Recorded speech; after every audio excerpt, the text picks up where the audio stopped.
Sementara itu pemirsa, puluhan kasus COVID-19 baru masih dilaporkan Bali per Sabtu hari ini.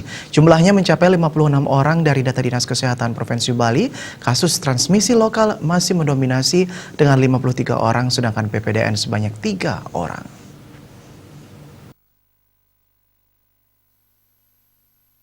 Kumulatif kasus saat ini sebanyak 3.114 orang dengan rincian 2.725 kasus transmisi lokal atau sebanyak 87,5%, 83 PPDN atau 3%, dan 306 PPLN atau 9,5%.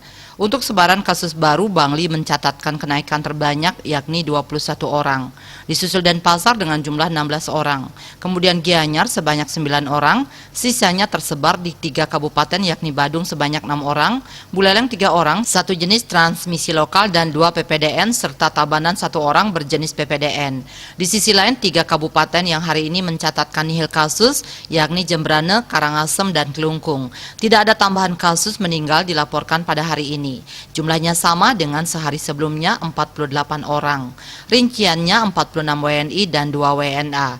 3 besar daerah yang paling banyak mencatatkan kasus kematian yaitu Denpasar 14 orang, Badung 12 orang, dan Karangasem 7 orang. Sementara itu Gianyar melaporkan kasus meninggal sebanyak 6 orang. 3 kabupaten yang sama-sama mencatatkan 2 warganya meninggal karena COVID-19 yaitu Tabanan, Buleleng, dan Bangli. Sedangkan Kelungkung mencatatkan 1 orang meninggal. Kabar baiknya kasus sembuh terus bertambah yang otomatis menaikkan persentase pasien sembuh dibandingkan kasus aktif. Jumlahnya mencapai 86 orang, sehingga total pasien sembuh sebanyak 2.408 orang. Dilihat dari persentasenya, kumulatif kesembuhan mencapai 77,33%, sedangkan kasus aktif sebanyak 21,10%.